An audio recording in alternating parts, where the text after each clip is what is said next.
So, as I said before, we have P for the color and T for the form. So, if we combine them together, we have two big PP, and here big and small p, and then again big and small p, and again two small pp's. We go to the form, and we have two big TT's, a big and one small TT, again a big and a small t, and two small TT's. So to combine those both, we want to have two big pp's and two small TT's. Let's see how it works in practice. Ooh.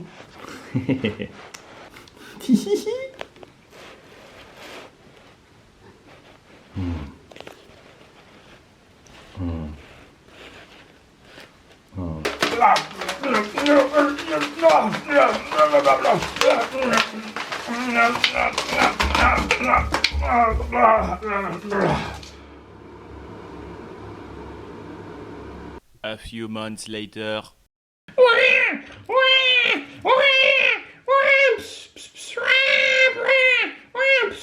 Coochie coochie.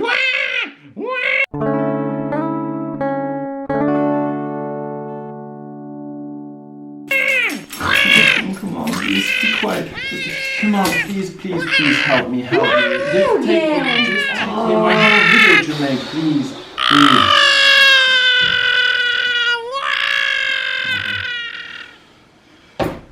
Okay, so here we are.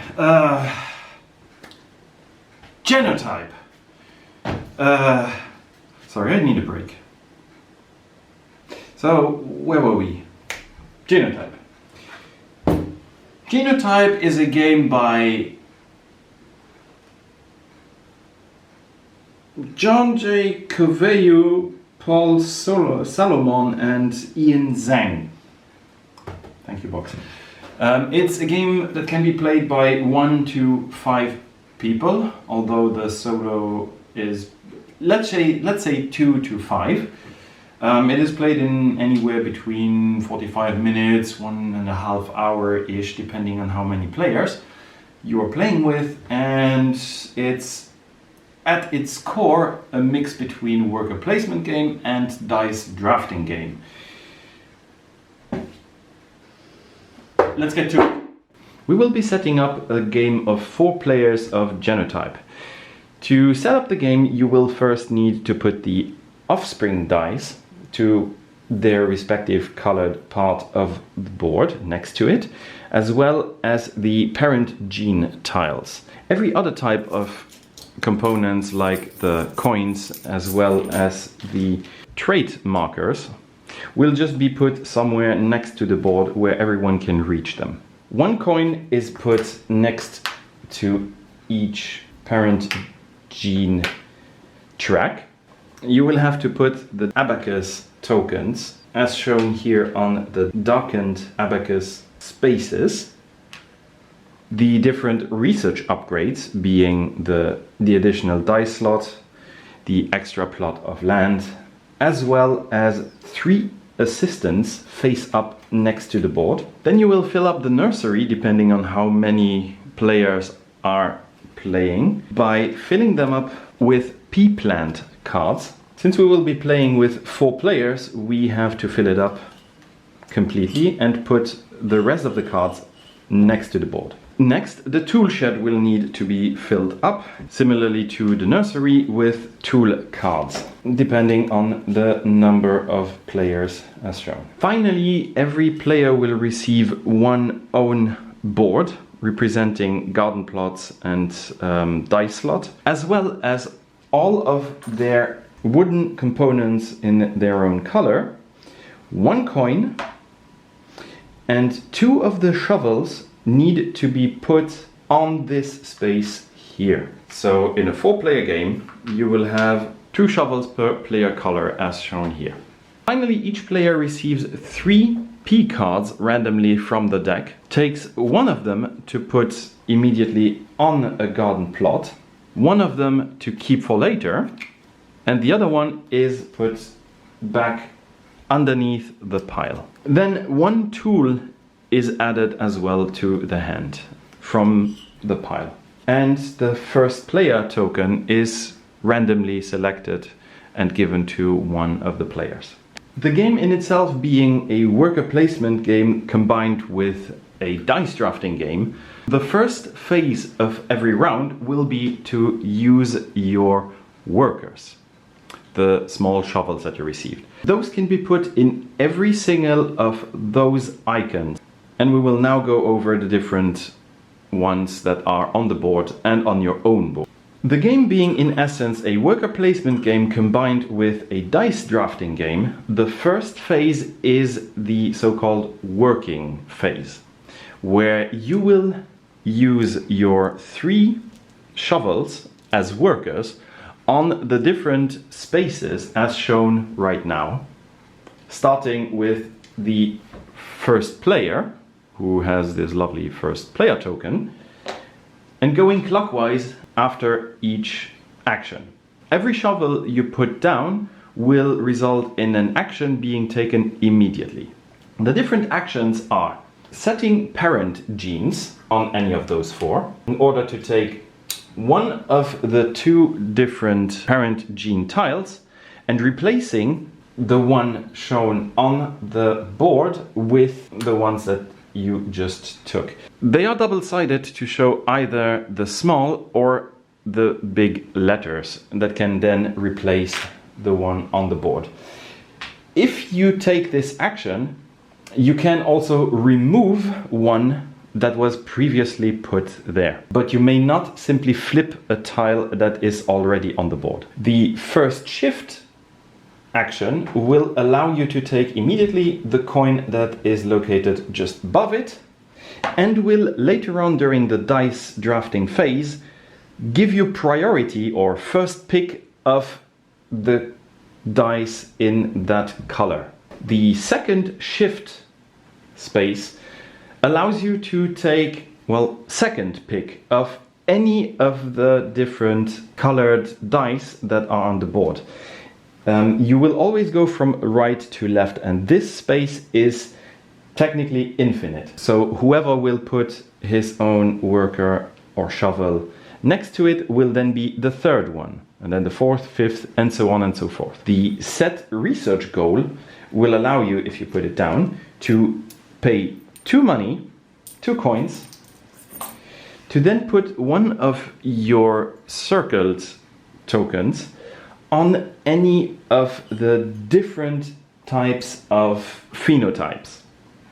Those are these small round spaces where you can from then on always net that many more points at the end of the game that is shown here every time you will have one of your pea plants being that type of phenotype.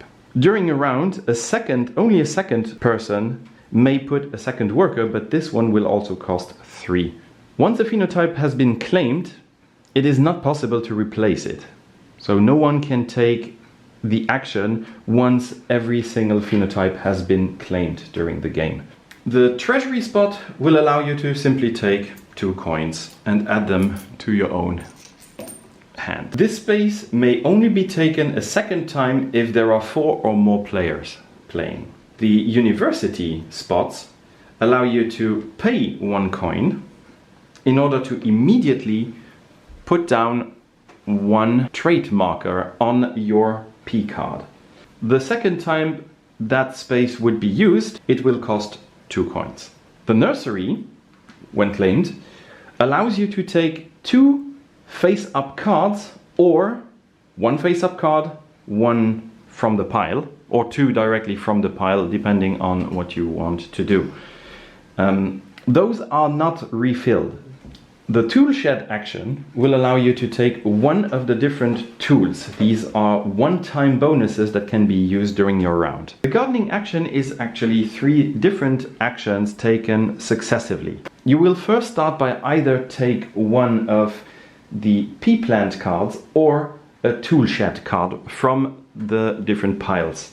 Those are then put into your hand. The second action is to score P cards that have all of their traits covered by a trait marker. So in this case, I would be able to throw away all of those markers and put this card on the side, face down, for scoring during the end of the game. The other card, since I didn't yet cover this trait, will remain on the board. Well, this is awkward. Completely forgot about something. So the last step, once you have scored your P plants, you have the ability to put new ones that you had in your hand down on the available garden plots. Of course, that means that in case you had any extra plot, you can just add other cards as well to those. Finally, the temporary dice slot allows you to take one more die during the dice drafting phase. After the working phase, the dice drafting phase will commence. To do so, all of the dice need to be rolled. Then all of the dice need to be put in their respective heterozygous dominant or recessive spots, as indicated by the number and the different letters they represent. In this case, 1 would be 2 big R's, while 3 would be 1 big, 1 small. So it would go into the heterozygous dominant big R, small r space. 4 would come here, while these chromosome dice need to be re-rolled once and then put in their respective spot. If, however, a second time the chromosome symbol would be rolled, it will come here in the de novo mutations spot. We will see how those function in a second. Assuming this to be the board state, we would then begin from top to bottom with the different first shifts. So first, white player may now take one of the dice as he sees fit. Say for instance, he takes that one. Then orange has first pick on the red ones. In green, no one took the first shift, while in orange, purple may take one of the dice he sees fit. Then comes second shift, where then orange may take any of the dice that are left. So in this case, this one. Then blue may take the next one. Then teal may take another one. From now on, one player after the other, starting with the first player, may take in clockwise order one more die until they can't fit them anymore in their dice slot on their own player board, or if they choose to pass. We said before that the chromosome dice are a bit special. These are basically wild. They allow you to take them plus any other die and use the second die as any trait they want. So even if it wouldn't be possible now to, for instance, to get here the big G trait, you can still mark this down on your P plant card. You can also, instead of using it to use another dice, you can also simply take it together with one coin and put it on your player board. Every time you take a die, you will just simply take it and put it on one of your dice slots, as shown here. If you don't have any dice slots left, you may not take any further dice from the pool.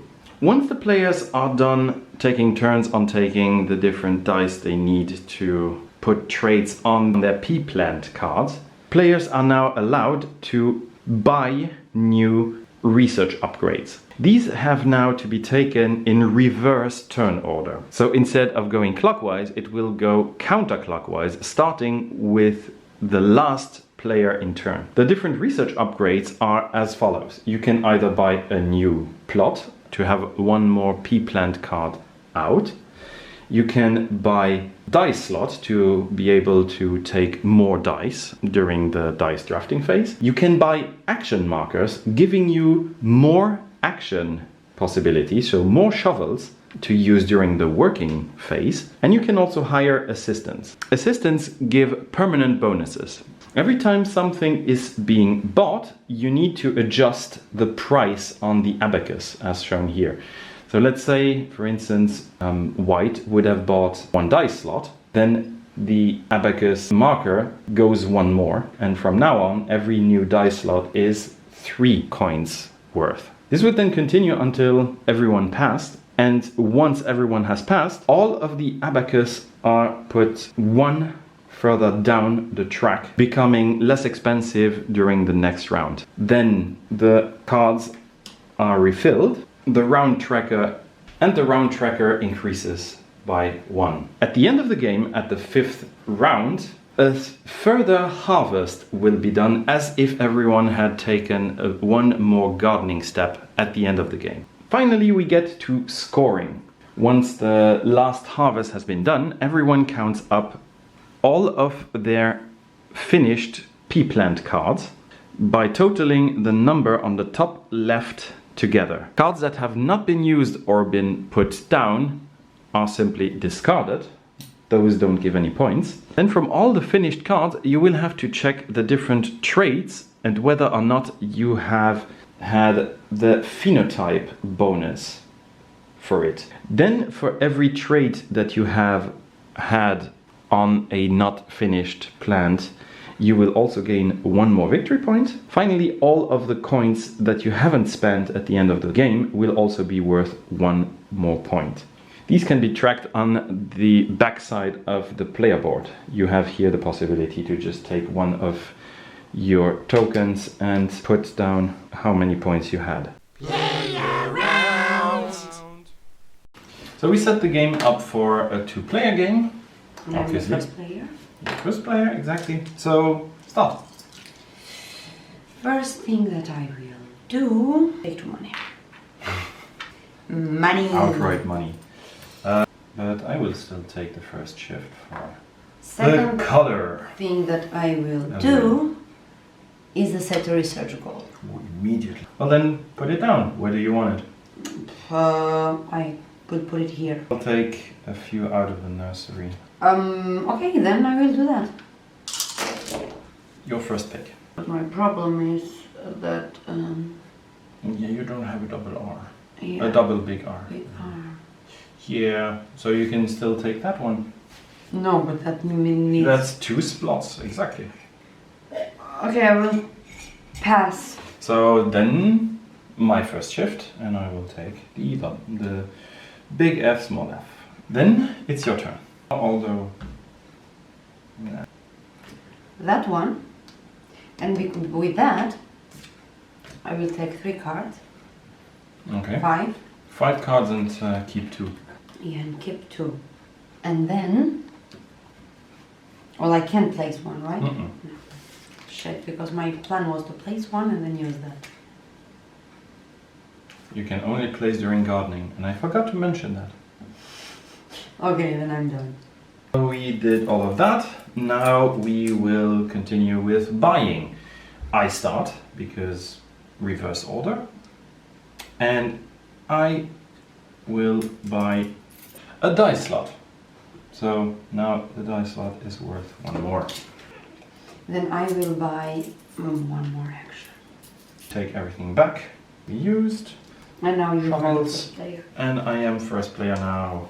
And decreasing everything by 1. So, my turn. I will immediately begin by gaining some money. Oh god. 2 money, please. Money, please. Thank you. Shit. I will increase the chance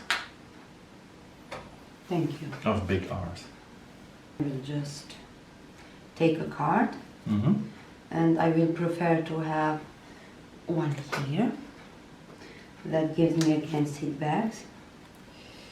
And then I can't Score that, yes. score that. That's why I will try to score this one here. Okay, so now my turn. I will garden as well. So I will take a tool shed thingy. I will score that one. That's scored, and I can place 2 more. So now... Wait, I have one more. Oh, you have 1 more. Well, that's true. Good. So... And then starting with the first player. And then starting That's me.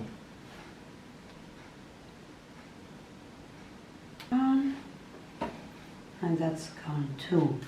Buying. Me, I will just buy, that's 1.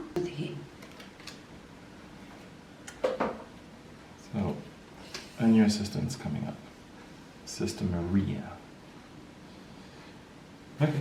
Then, so what did you buy? A new plot. And then a new assistant. Well, yeah, but I should. If I wanted to buy 1, those would be now 3. You know. Why? Because you buy something, I buy something, Okay, you buy something, then I buy buy something. something. But I wanted to buy an action marker. Yeah, then just okay. saying. I know you love me. It's fine. Well, next round. Give me the... But that stays there? No. That stays forever there. So I have to take an action to take that away. Exactly. Okay. Well, Or to replace that one with the small ones, okay. for instance. Okay, so done.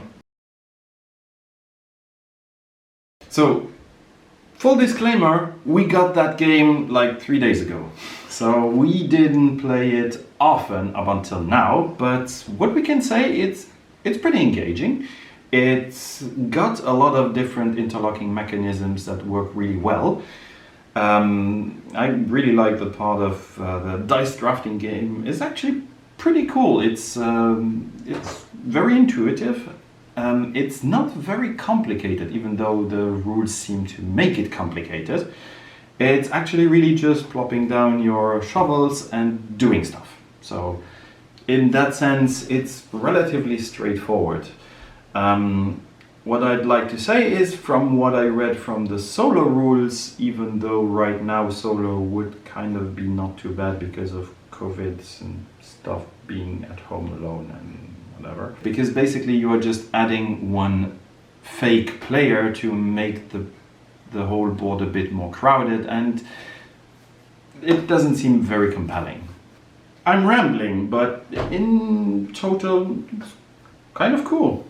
The Kickstarter game came out, well, a few days ago, and I think the retail version will be available soon-ish somewhere. That's kind of it. It's pretty cool. It's neat. It's pretty fun. Simple. Yeah, subscribe and stuff as usual. You know, those 2 things. Yeah. Yeah.